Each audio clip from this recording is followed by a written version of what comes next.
201માં પ્રશ્ન સુધી આપણે પહોંચી ગયા છીએ. કોની સોંપણી થઈ શકતી નથી? તો ભાઈ આમાંથી તમે ઓપ્શન જુઓ તો આમાંથી ખ્યાલ આવી જાય કે ભાઈ કોની સોંપણી થઈ શકતી નથી. સત્તા, જવાબદારી, ઉત્તરદાયિત્વ અને ફરજ. જો સત્તાની સોંપણી થાય, જવાબદારીની સોંપણી થાય, પણ ઉત્તરદાયિત્વનું સર્જન થાય. શું થાય? ઉત્તરદાયિત્વનું સર્જન થાય અને ફરજની પણ સોંપણી થાય. એટલે અહીંયા સાચો જવાબ આવશે સી ઓપ્શન. 202માં પ્રશ્ન જવાબદારી એ ઉપરી અધિકારી દ્વારા વહેંચવામાં આવેલી ખાલી જગ્યા છે. તો ભાઈ શું છે? ફરજ છે ભાઈ, બરાબર. જે તે વ્યક્તિ દ્વારા સોંપાયેલી ફરજ છે ભાઈ, યાદ રાખજો. સત્તાની સોંપણી એ અન્ય વ્યક્તિને સત્તા અને જવાબદારી સોંપી અસરકારક દેખાવ માટે ઉત્તરદાયિત્વની સ્થાપના કરે છે. આ મંતવ્ય કોનું છે? તો લુઈસ એલનનું માનવું છે ભાઈ. લુઈસ એલન અહીંયા સાચો જવાબ આવે કે સત્તાની સોંપણી એ અન્ય વ્યક્તિને તેની સત્તા અને જવાબદારી સોંપી અસરકારક દેખાવ માટે ઉત્તરદાયિત્વની સ્થાપના કરે છે. લુઈસ એલન દ્વારા કહેવામાં આવેલી વાત. સત્તા સોંપણીની પ્રક્રિયામાં નીચેના પૈકી કોનો સમાવેશ થતો નથી? તો ખબર પડતી હોવી જોઈએ. સત્તા સોંપણીના મૂળ તત્વો કેટલા છે? 3 છે. કયા કયા? જોઈએ. જવાબદારી, સત્તા અને ઉત્તરદાયિત્વ, એટલે કે હોદ્દાનો સમાવેશ થતો નથી. યાદ રાખતા જાઓ, રિવાઇઝ કરતા જાઓ, એટલે વધારે તમારા MCQ સાચા પડે. શ્રેણિક વ્યવસ્થા તંત્ર કેવા પ્રકારની હુકમ પદ્ધતિઓનો ઉપયોગ કરતું વ્યવસ્થા તંત્રીય માળખું છે? તો ભાઈ શ્રેણિક વ્યવસ્થા તંત્ર છે ને એ બહુવિધ હુકમ પદ્ધતિઓ. કેવી પદ્ધતિઓ ભાઈ? બહુવિધ હુકમ પદ્ધતિઓ, બરાબર. બહુવિધ હુકમ પદ્ધતિઓનો ઉપયોગ કરતું એક માળખું છે, યાદ રાખજો. અવૈધિક વ્યવસ્થા તંત્રમાં માહિતી સંચાર મોટા ભાગે કેવો હોય? તો ભાઈ મૌખિક હોય, સ્વાભાવિક છે. વૈધિક હોય, બરાબર. વૈધિક વ્યવસ્થા તંત્ર હોય તો લેખિત હોય, બરાબર. તો લેખિત હોય. અને અહીંયા અવૈધિક આપ્યું ભાઈ. અવૈધિક હોય એટલે કે મૌખિક રીતે તમને જોવા મળે. તો બે યાદ રાખવાનું ભાઈ, બરાબર. આગળ વધીએ. રેખિક વ્યવસ્થા તંત્રમાં વિભાગીય અધિકારીના હાથ નીચેના પૈકી કોણ કાર્ય કરતું નથી? તો અહીંયા વાત છે રેખિક વ્યવસ્થા તંત્રની. સુપરવાઇઝર કાર્ય કરતા હોય છે, ફોરમેન કાર્ય કરતા હોય છે, કારકુનો કાર્ય કરતા હોય છે, કામદારો ક્યાંય પણ હોતા નથી, બરાબર.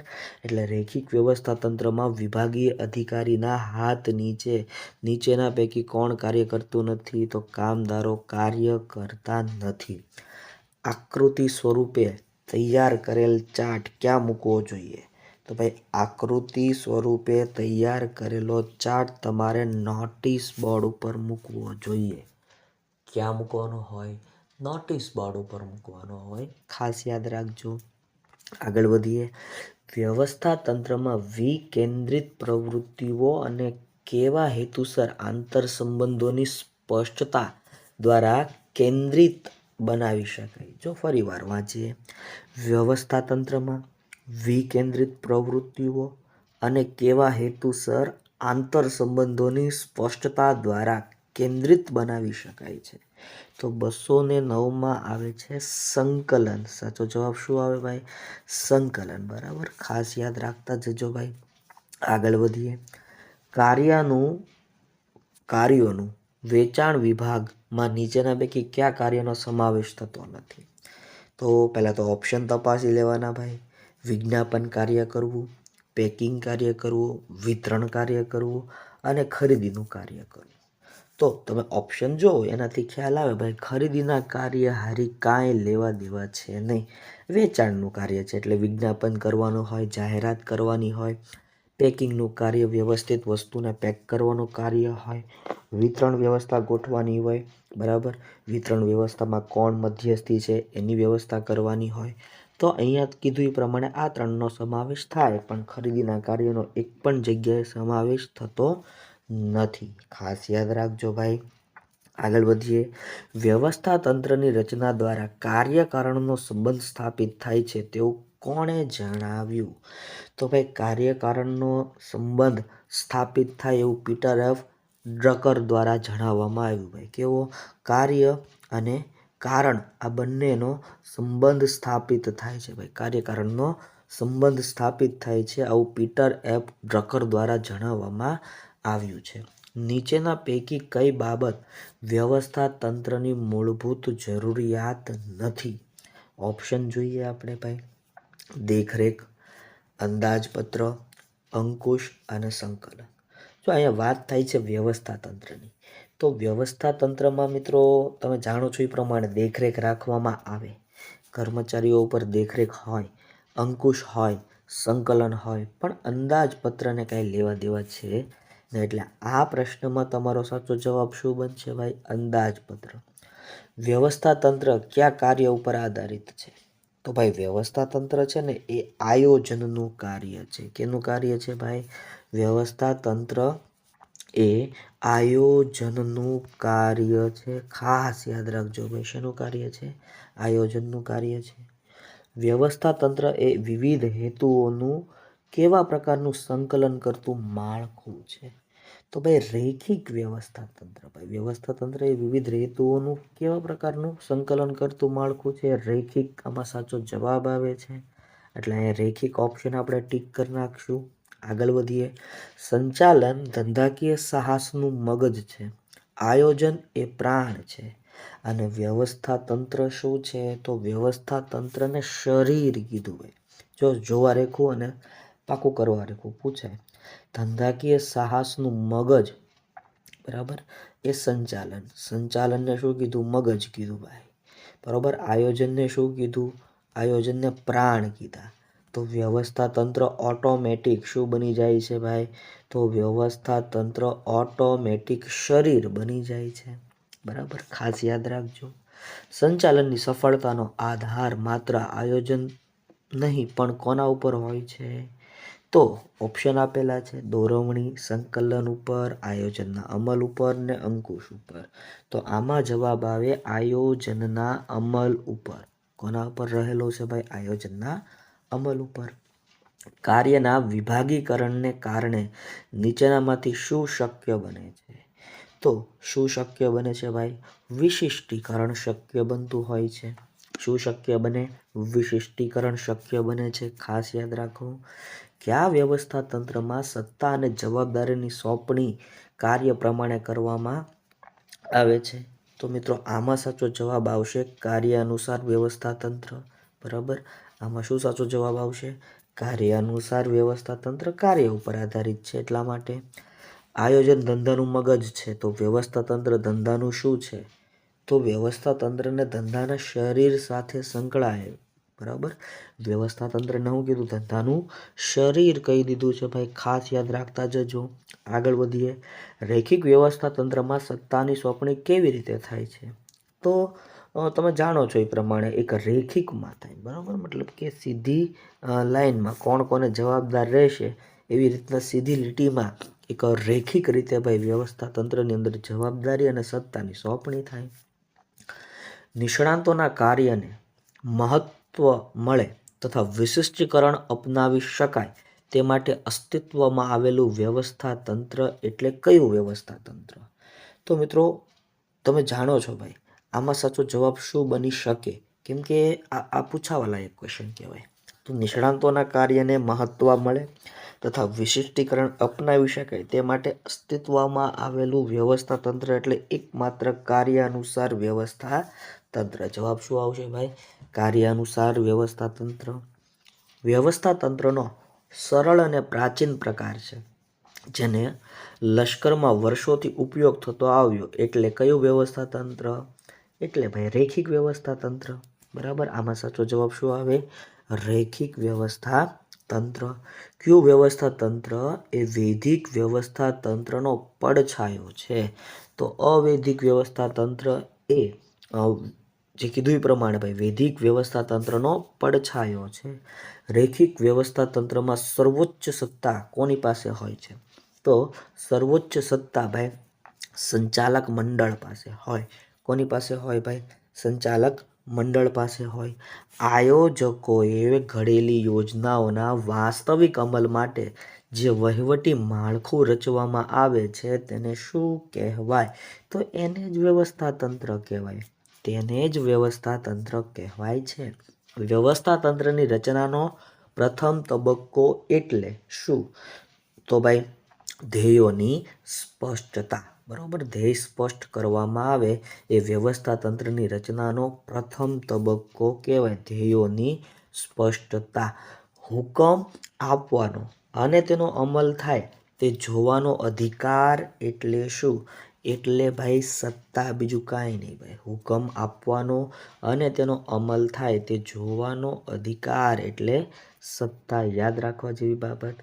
કાર્યની બીજાને સોંપણી અને તે કાર્ય કરવા માટેની સત્તા આપવી તે એને શું કહેવામાં આવે છે? તો એને સત્તા સોંપણી કહેવામાં આવે. શું કહેવાય ભાઈ? ઇટ ઇઝ કોલ સત્તા સોંપણી. યાદ રાખો. આગળ વધીએ ભાઈ.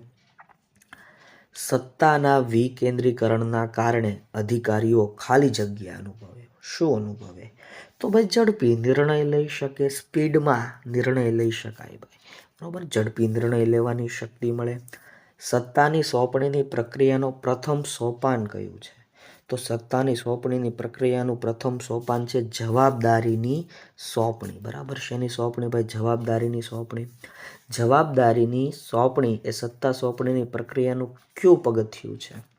તો ભાઈ વાત કરી પ્રમાણે પ્રથમ સોપાન છે. આજે જ આપણે આગળ વાત કરી ગયા ભાઈ.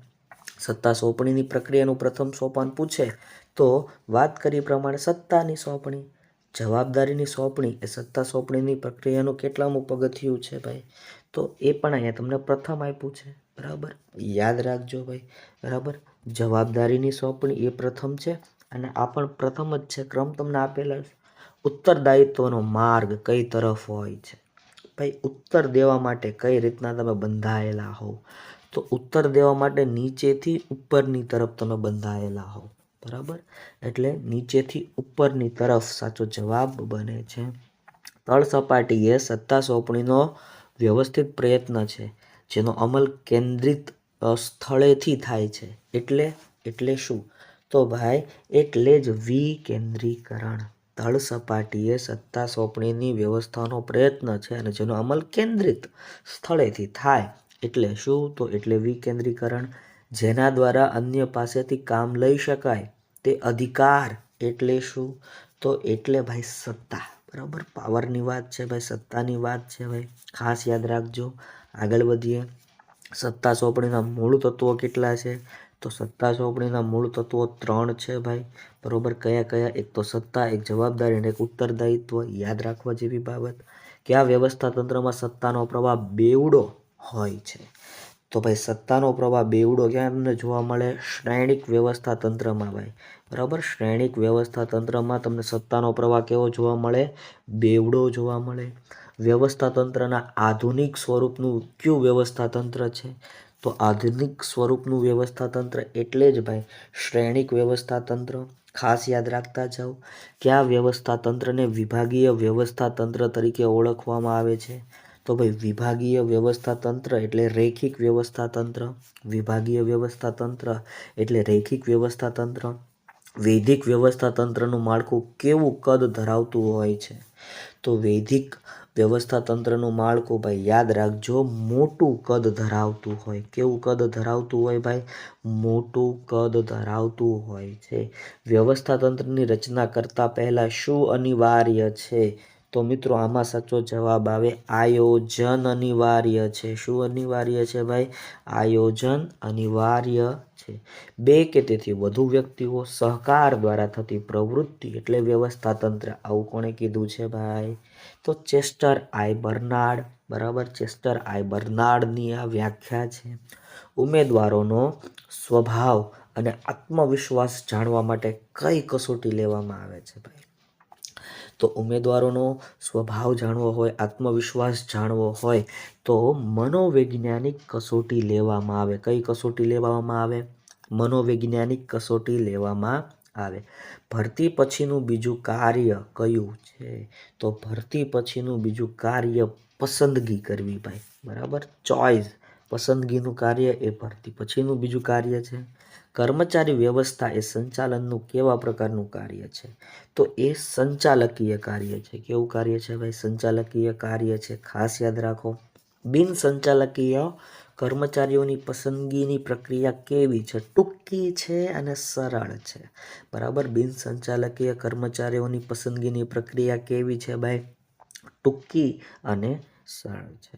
ઉમેદવારની અરજી મળવા સુધીના કાર્યને શું કહે છે? તો ઉમેદવારની અરજી મળવા સુધીના કાર્યને ભરતીનું કાર્ય કહેવાય. શું કહેવાય ભાઈ? ભરતીનું કાર્ય કહેવાય. માનવ સંસાધન સંચાલનનું મુખ્ય કાર્ય કયું છે? તો માનવ સંસાધન સંચાલનનું મુખ્ય કાર્ય કર્મચારીઓનું આયોજન કરવાનું છે. કર્મચારીઓ ધંધાકીય એકમની શું છે? તો અમૂલ્ય મિલકત છે ભાઈ. અમૂલ્ય મિલકત, જેનું મૂલ્ય ન આંકી શકાય તેવી મિલકત. ઉમેદવારની આવડત કઈ કસોટી દ્વારા નક્કી થાય છે? તો ઉમેદવારની આવડત ધંધાકીય કસોટી દ્વારા નક્કી થાય ભાઈ. કઈ કસોટી દ્વારા? ધંધાકીય કસોટી દ્વારા નક્કી થાય છે. પસંદગીની પ્રક્રિયાનો પ્રથમ તબક્કો કયો છે? તો આવકાર અને પ્રાથમિક મુલાકાત, બરાબર. આવકાર, તમને આવકારવામાં આવે અને પ્રાથમિક મુલાકાત ગોઠવવામાં આવે એ તમારી, બરાબર, પસંદગીની પ્રક્રિયાનો પ્રથમ તબક્કો થાય. વિડીયો ગમતો હોય તો એક લાઈક કરો, શેર કરો, કમેન્ટ સેક્શનમાં કમેન્ટ કરો. 251માં પ્રશ્ન આપણે પહોંચી ગયા છીએ. નીચેનામાંથી કયું કાર્ય સંચાલનની દરેક સપાટીએ થતું નથી? Options here B provided. Options જોઈએ. અંકુશ છે, સંકલન છે, કર્મચારી વ્યવસ્થા છે અને દોરવણી. તો જો કર્મચારી વ્યવસ્થા અહીંયા સાચો જવાબ આવે, બરાબર. સંચાલનની દરેક સપાટીએ થતું કાર્ય આ નથી. અંકુશ સંચાલનની દરેક સપાટીએ હોય, સંકલન સંચાલનની દરેક સપાટીએ હોય, દોરવણી સંચાલનની દરેક સપાટીએ હોય, પણ કર્મચારી વ્યવસ્થા દરેક સપાટીએ હોતું નથી. વર્તમાન સમયમાં કોના દ્વારા કર્મચારીઓ મેળવી શકાય છે? તો ભાઈ વર્તમાન સમયમાં ઇન્ટરનેટનો ઉપયોગ કરીને ભાઈ, ઇન્ટરનેટના ઉપયોગ દ્વારા શું મેળવી શકાય છે ભાઈ? કર્મચારીઓને મેળવી શકાય છે, બરાબર. ખાસ યાદ રાખજો ભાઈ, ઇન્ટરનેટનો ઉપયોગ કરીને કર્મચારી મેળવી શકાય છે. માનવ સંસાધન સંચાલનમાં કર્મચારીઓને શેના તરીકે સ્વીકારવામાં આવ્યા છે? તો માનવ સંસાધન સંચાલનમાં કર્મચારીને ભાઈ માનવી તરીકે સ્વીકારવામાં આવ્યા છે, બરાબર. હ્યુમન્સ કહેવામાં આવે છે. યોગ્ય કર્મચારી વ્યવસ્થાને કારણે એકમની દરેક પ્રવૃત્તિઓ કેવી બને છે? તો ગતિશીલ બને છે ભાઈ, સ્પીડમાં કામ થાય, બરાબર. ગતિશીલ બને છે યોગ્ય કર્મચારી વ્યવસ્થાના કારણે એકમની દરેક પ્રવૃત્તિઓ કેવી બનતી હોય? ગતિશીલ બને છે. આવેલી અરજીઓની ચકાસણી કરી યોગ્ય ઉમેદવારની નિમણૂક કરવી એટલે શું? તો એટલે ભાઈ પસંદગી, બરાબર. ચોઇસ ફિલિંગ, પસંદગી ભાઈ. અસરકારક ભરતી માટેની કઈ શ્રેષ્ઠ પદ્ધતિ છે? તો ભાઈ તમે જાણો છો એ પ્રમાણે અસરકારક તમારે ભરતી કરવી હોય, બરાબર, અસરકારક ભરતી કરવી હોય તો એને માટેની શ્રેષ્ઠ પદ્ધતિ એટલે જાહેરાત દ્વારા. શેના દ્વારા ભાઈ? જાહેરાત દ્વારા. બિન સંચાલકીય કર્મચારીઓની પસંદગીની પ્રક્રિયા કેવી હોય છે? હવે બિન સંચાલકીય કર્મચારી છે એમાં બહુ વધારે માથાકૂટ હોતી નથી, બરાબર. તમારે પસંદગી જ કરવાની હોય છે, એટલે એમાં ટૂંકી અને સરળ આ સાચો જવાબ બને છે. ટૂંકી અને સરળ સાચો જવાબ બને છે. કેવા પ્રકારના કર્મચારીઓ મેળવવા માટે દ્વાર ઉપર ભરતી ગણાય છે? તો ભાઈ રોજમદાર, બરાબર. કેવા? રોજમદાર કર્મચારીઓ મેળવવા માટે દ્વાર ઉપર ભરતી કરવામાં આવતી હોય છે. વિકાસ કાર્યક્રમોમાં ભાવિ કારકિર્દી ઉપરાંત અન્ય કઈ બાબત કેન્દ્ર સ્થાને છે?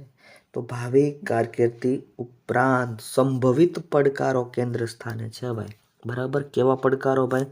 સંભવિત પડકારો, બરાબર, એ કેન્દ્ર સ્થાને છે. તાલીમ દ્વારા ઉત્પાદન અને ઉત્પાદકતા વધવાથી શું થાય? તો તાલીમ દ્વારા ઉત્પાદન અને ઉત્પાદકતા વધવાથી શું થતું હોય છે? વસ્તુની પડતર ઘટે છે. વસ્તુની પડતરમાં શું ફેરફાર થાય છે? તો વસ્તુની પડતર ઘટે છે ભાઈ, બરાબર, યાદ રાખજો વસ્તુની પડતર શું થાય છે, ઘટે છે. ઉમેદવારની પસંદગી માટે પસંદગી સમિતિની રચનાનો મુખ્ય હેતુ કયો છે? તો ઉમેદવારની જે પસંદગી થાય ને, બરાબર, એમાં પસંદગી સમિતિની રચનાનો મુખ્ય હેતુ શું હોય? તો કોઈ પણ પ્રકારના પૂર્વગ્રહ રહિત મૂલ્યાંકન થાય.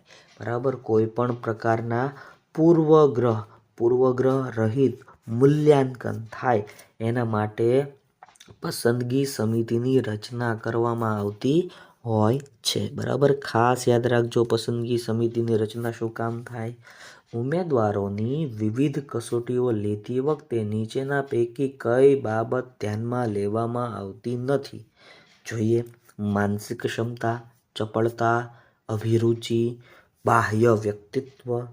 તો જો ધ્યાન રાખો ભાઈ કે ક્ષમતાને ધ્યાનમાં લેવાય, ચપળતાને ધ્યાનમાં લેવાય, અભિરુચિને ધ્યાનમાં લેવાય, પણ બાહ્ય વ્યક્તિત્વ સાથે કાંઈ લેના દેના છે નહીં. બાહ્ય વ્યક્તિત્વને ધ્યાનમાં લેવામાં આવતું નથી. વિકાસ કાર્યક્રમો સંચાલનની કઈ સપાટીએ જોવા મળે છે? તો ભાઈ વિકાસ કાર્યક્રમો સંચાલનની ઉચ્ચ સપાટીએ અને મધ્ય સપાટીએ જોવા મળે છે. સંચાલનની નવીન સમસ્યાઓ અને પ્રશ્નોના ઝડપી અને સફળ ઉકેલ માટે કયો કાર્યક્રમ જરૂરી છે? તો એના માટે આવે છે ભાઈ વિકાસ કાર્યક્રમ. બરાબર, કર્મચારીઓના નવીન કાંઈ પણ પ્રશ્ન હોય, બરાબર, અથવા તો કોઈ પણ નવીન ઝડપી સમસ્યાઓનો નિકાલ કરવા માટે કોઈ પણ આવા પ્રશ્નો આવ્યા હોય તો એને ઝડપી અને સફળ રીતે ઉકેલ લાવવા માટે કયો કાર્યક્રમ? વિકાસ કાર્યક્રમનો આવે અમલ. બરાબર, કાર્યક્રમ નથી, સંશોધન નથી, હેતુલક્ષી નથી. તાલીમ નહીં, સંશોધન નહીં અને હેતુલક્ષી નહીં, પણ વિકાસ કાર્યક્રમનો ઉપયોગ થાય. તાલીમના ખર્ચને ખર્ચ ન ગણતા શું ગણવામાં આવે છે? તો ભાઈ ઇટ ઇઝ કોલ મૂડી રોકાણ. બરાબર, ઇટ ઇઝ કોલ શું કહેવાય ભાઈ? એને મૂડી રોકાણ કહેવાય. કેમ કે તાલીમ ખર્ચાળ છે, પરંતુ એની ગેરહાજરી વધારે ખર્ચાળ છે. એટલે તાલીમના ખર્ચને ખર્ચ ન ગણતા શું ગણવામાં આવે છે? મૂડી રોકાણ ગણવામાં આવે છે. ઉમેદવારોને આવકાર અને પ્રાથમિક મુલાકાતનો મુખ્ય હેતુ કયો છે? તો અયોગ્ય ઉમેદવારને અરજી કરતો રોકવાનો. અયોગ્ય ઉમેદવાર હોય એને અરજી કરતો રોકવાનો, અટકાવી દેવા માટેનો આ પ્રાથમિક મુલાકાતનો મુખ્ય હેતુ હોય છે. પછી પાછળથી ડખા ન થાય. એમ તો દેશીમાં કહીએ ને તો પાછળથી ડખા ન થાય ને એટલા માટે ભાઈ આવું હોય. ઠેકેદારો સામાન્ય રીતે કેવા પ્રકારના કામદારો પૂરા પાડે છે? તો ઠેકેદારો બિનકુશળ કામદારો, કેવા? બિનકુશળ કામદારો પૂરા પાડતા હોય છે. ખાસ યાદ રાખજો. ભરતીની કઈ પદ્ધતિમાં કામદારોનું શોષણ થવાની શક્યતા છે? તો ઠેકેદાર દ્વારા જે પદ્ધતિથી કામદારોનું ભરતી કરવામાં આવતી હોય એમાં શોષણ થવાની સંભાવના છે. કોન્ટ્રાક્ટર ભાઈ, બરાબર, પોતાનું કમિશન ખાઈ જતા હોય છે. પ્રતીક્ષા યાદી પ્રમાણે ભરતી કરવી હોય તો ઉમેદવારની કઈ બાબત ધ્યાનમાં લેવામાં આવે છે? તો એમાં મિત્રો પ્રતીક્ષા યાદીની વાત છે ભાઈ. બરાબર, એટલે કે વેઇટિંગ લિસ્ટની વાત છે. તો વેઇટિંગ લિસ્ટમાં જ્યારે પણ વાત આવતી હોય ને ત્યારે એનો ક્રમ મહત્વનો છે ભાઈ. બરાબર, મેરિટમાં એનો ક્રમ બહુ મહત્વનો છે. કર્મચારી વ્યવસ્થાનો અગાઉનો ખ્યાલ કઈ બાબત પૂરતો મર્યાદિત હતો? તો મિત્રો આમાં આવે ભરતી કરવી ભાઈ. બરાબર, શું કરવાની વાત છે? ભરતી કરવાની વાત છે. માનવ સંસાધન સંચાલનમાં નીચેના પૈકી કોનો સમાવેશ થાય છે? જોઈએ ઓપ્શન. કર્મચારીની ભરતી, કર્મચારીનો વિકાસ, કર્મચારીની બઢતી, કર્મચારીની બદલી. કર્મચારીનો વિકાસ ભાઈ. માનવ સંસાધન સંચાલનમાં કર્મચારીના વિકાસનો સમાવેશ થાય છે. આયોજન માનવ શરીરમાં મગજ જેવું સ્થાન ધરાવે છે.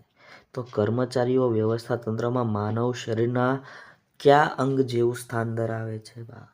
હાથ પગ સમાન છે. શું છે ભાઈ? એ હાથ પગ સમાન છે. જવાબ શું આવશે? હાથ પગ આવશે. આગળ વધીએ.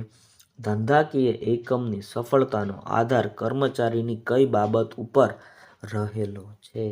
તો મિત્રો અહીંયા તમારે યાદ રાખવાનું છે કામ કરવાની શક્તિ અને વૃત્તિ, આ બંને ઉપર રહેલો છે.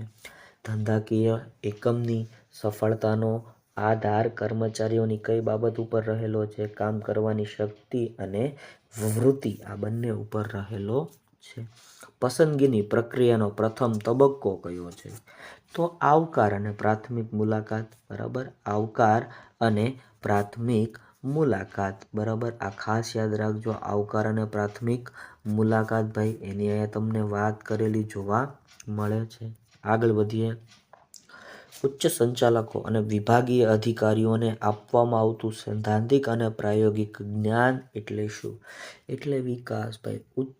ઉચ્ચ સંચાલકો આવે એટલે ખાસ યાદ રાખવાનું વિકાસ. બરાબર, વિકાસ. કર્મચારીઓને તેમના કાર્યના સંદર્ભમાં આપવામાં આવતું સૈદ્ધાંતિક અને પ્રાયોગિક જ્ઞાન એટલે તાલીમ. બરાબર, કર્મચારી આવે એટલે તાલીમ. આમ યાદ રાખતું જવાનું કે ભાઈ જ્યારે સંચાલકો આવે, બરાબર, ત્યારે વિકાસ આવે. કર્મચારીઓ આવે ત્યારે તાલીમ આવે. ઉમેદવારની કાર્ય પ્રત્યેની અભિરુચિ કે રસ જાણવા માટે કઈ કસોટી લેવાય છે ભાઈ? તો સ્વાભાવિક છે, નામમાં જ તમારા પ્રશ્નમાં જ જવાબ આવી ગયો. રસ જાણવાની વાત છે તો રુચિ, અભિરુચિ. બરાબર, અભિરુચિ કસોટી લેવામાં આવે છે.